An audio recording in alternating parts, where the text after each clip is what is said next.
Hi అండి అందరికీ. మేము నెక్స్ట్ వీడియోలో చెప్తానన్నాను కదా! మేమంతా కలిసి కూడా విలేజ్‌కి ఎందుకొచ్చామనేది. సో, ఈ వీడియోలో అయితే మీకు ఎందుకొచ్చాననేది కూడా చూపిస్తాను. మెయిన్ రీజన్ ఏంటి అనేది కూడా. సో, మేమైతే రానికి రీజన్ అయితే ఇదేనండి. బియ్యం తీసుకెళ్ళనీకైతే వచ్చామనమాట విలేజ్‌కైతే. సో, మేము ప్రతిసారి మా పొలంలో పండించిన బియ్యమే తీసుకుంటామండి. బయట ఎక్కడ కూడా తీసుకోమనమాట.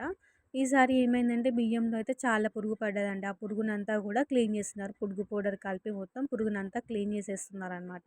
సో, తినైతే మా నాయనమ్మ అనమాట. తిను విలేజ్‌లో ఉంటుంది ఒకతే. ఎప్పుడైనా ఏమైనా పండగలుంటే మా ఇక్కడ ఇంటికొస్తుందనమాట. తనైతే ఇక్కడుండైతే ఈ పనులన్నీ కూడా చూసుకుంటుంది.